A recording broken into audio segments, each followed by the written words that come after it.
안녕하세요. 크립토TV입니다. 올해도 얼추 4년마다 찾아왔었던 큰 상승의 역사가 반복될 수 있는 이유를 말씀드려 보겠습니다. 현재 기준으로 상승을 결정할 핵심 요소를 딱 하나만 꼽으라면 저는 관세가 아닐까 생각이 듭니다. 물론 유동성도 중요하고요. 연준이나 규제 완화 여러 가지가 중요한데요. 현재 기준으로는 관세가 맞겠죠. 그래서 과거 역사를 통해서 관세의 25년의 좀 명확한 시나리오를 들고 가자는 차원에서 오늘 영상을 준비를 해봤는데요. 어제 좀 나눈 바 있는데 최근에 있었던 주식시장의 하락이 결국 18년 말 19년 초와 매우 유사하다. 이게 반복이 되고 있다라고 소개를 해드렸는데요. 이유가 있습니다.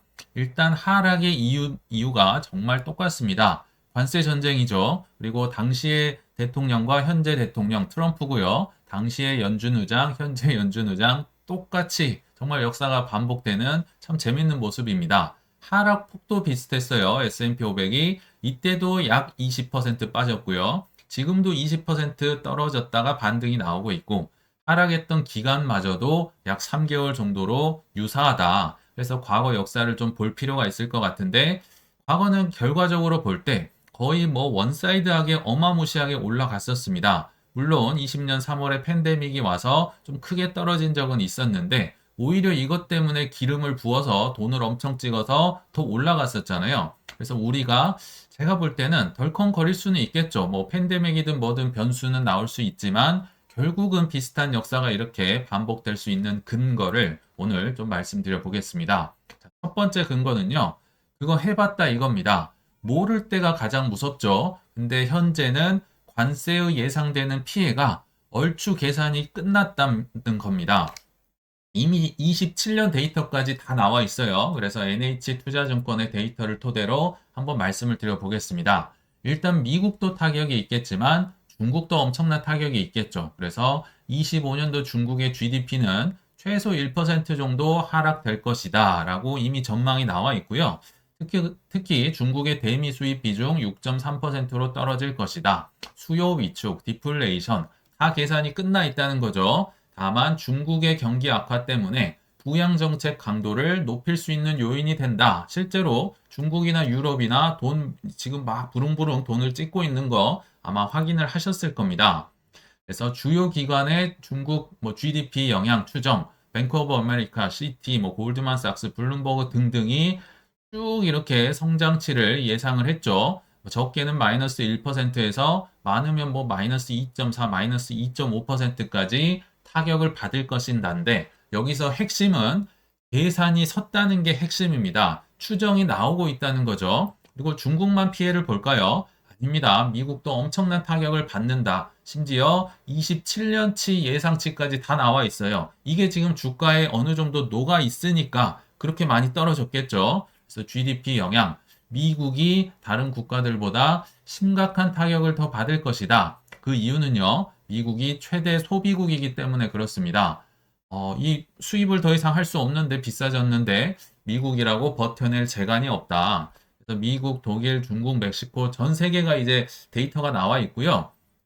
10% 관세 때렸을 때 최상의 시나리오죠. 그리고 상대국이 보복했을 때 이게 이제 현실적인 데이터가 아닐까 생각이 드는데요. 아무튼 25년에 비해서 26, 27년으로 갈수록 GDP가 미국이 뚝뚝 떨어집니다. 근데요, 생각보다 독일과 중국은 뭐 그렇게까지 큰 타격은 없네요. 그리고 멕시코는 교역량이 많으니까 GDP가 떨어지는, 그러니까 미국이 굉장히 위기에 처할 수 있다. 이미 데이터가 나와 있는 상황이고요. GDP와 함께 또 중요한 물가 상승률, 관세 때문에 오른다고 하잖아요. 자, 결론만 말씀드리면 멕시코에 이어서 미국이 가장 큰 타격을 받을 것으로 나옵니다. 멕시코가 25년도 엄청난 타격, 미국도 첫 해가 엄청난 타격을 받죠. 뭐 독일이랑 중국은 거의 뭐 바닥에 붙어 있고 심지어 뭐 디플레 우려도 나올 수 있는 상황. 근데 미국의 경우는 엄청 오른다. 그러니까 물가는 올라 있고 GDP는 떨어지니까 스태그플레이션이 이미 예정이 돼서 주가 시장에 선반영이 돼 있는 상황이다. 최악이 거의 반영이 됐다고 보시면 됩니다.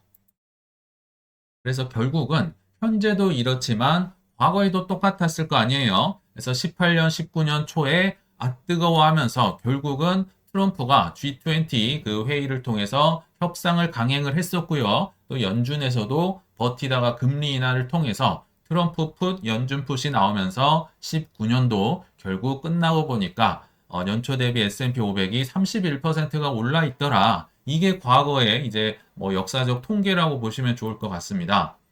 자, 이제 두 번째 근거를 한번 대보면요. 역시 반복이 됩니다. 정말 똑같이 반복이 돼요. 자, 과거도 그렇고 지금도 그렇고 트럼프의 지지율과 정책 지지도가 뚝뚝 떨어집니다. 그리고 뭐 최근엔 내부 분열까지 있었죠. 그래서 트럼프가 태세 전환을 할 수밖에 없는 상황으로 몰렸다는 겁니다.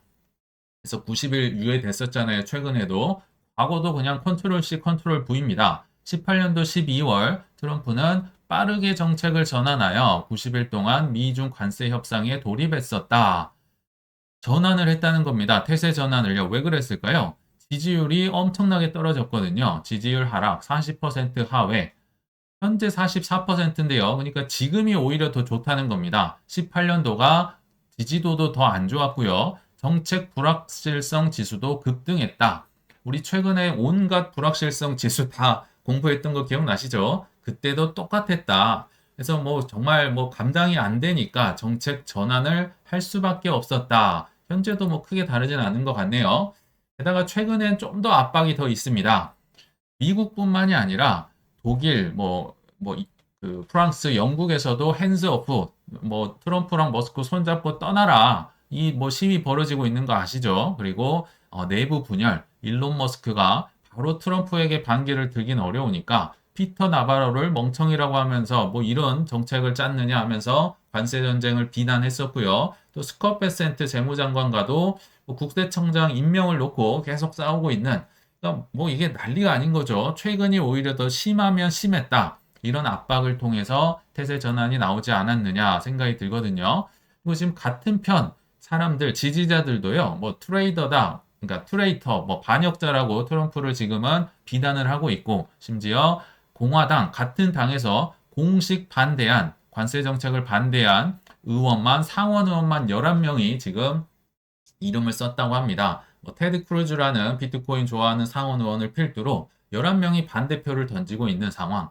그러니까 현재는 살짝 완화하고 후퇴하는 스탠스로 갈 수밖에 없다. 물론 이제 뭐 한 2, 3개월 뒤에 가서 뭐 또 뒤집고 말 바꾸고 할 수는 있겠지만 지금 상황은 워낙 궁지에 몰려 있다 보니까 어쩔 수 없이 90일을 유예를 한 상황이 아닌가. 그래서 좀 반등이 기대되지 않았나 어제 말씀을 드렸었죠. 세 번째 근거를 말씀드리면요. 연준마저도 이제는 스탠스 전환 가능성 역시 과거와 똑같습니다. 19년도와 그리고 25년 5월 7일 곧 우리 FOMC 회의 앞두고 있잖아요. 한번 비교를 해보시면 좋을 것 같다. 과거를 보시면 좀 답이 있겠죠. 자, 과거는 어땠느냐? 똑같습니다. 18년도 후반에 트럼프는 연준에 금리 인하를 지속적으로 요구했지만 연준이 했다 안 했다? 아니요. 오히려 올려버렸습니다. 무역 갈등은 있는데 우리 경기 좋다 하면서 18년도 말까지도 금리를 올렸어요. 그러다가 이제 19년부터 야 이거 좀 심상치 않은데 이 관세 전쟁 보통이 아닌데 하면서 연준이 정책 스탠스를 전환했다. 그래서 1월 달에 금리 동결. 일단은 동결이 맞겠죠. 그러다가 이제 QT의 조기 종료를 언급한 이후 여기도 비슷하네요. 최근에 QT가 100%는 아니지만 거의 90% 종료를 시켰었죠. 자, 조기 종료 나오고 이제 3월 FOMC 회의 때부터 야 이거 경기 망가지겠다 해서 7월부터 세 차례 연속 보험적으로 금리 인하를 단행했다. 근데 그때랑 현재랑 차이가 있다면요. 그때는 2.5%가 기준금리였고요. 현재는 4.5입니다. 그러니까 과거의 2.5%가 더 내리기가 어려운 상황에서도 선제적으로 3번이나 내렸다는 거죠. 이때 당시에도 결국은 이런 압박에 굴복을 할 수밖에 없었다. 그래서 18년 말 19년 초에 결국은 이때 연준의 전망이 바뀌었다. 자, 이제 5월 7일에 있는 FOMC 회의로 한번 가보겠습니다. 근데 과거에 어땠다? 연준 정책이 피벗이 되고 바뀌었는데 자, 그 데이터가 있어야겠죠. 그 근거가 언제 나온다? 내일 나옵니다. 한국 시간으로 4월 30일 23시에 PC 개인 소비 지출이 나온다고 말씀드렸잖아요. 아마도 좀 꺾이지 않을까? 왜냐면 관세 때문에 지금 사고 파는 상황이 아닌 거죠. 그래서 물가가 잡히는 상황으로 나올 것 같은데, 뭐, 그건 이제 지나봐야 알 것 같고요.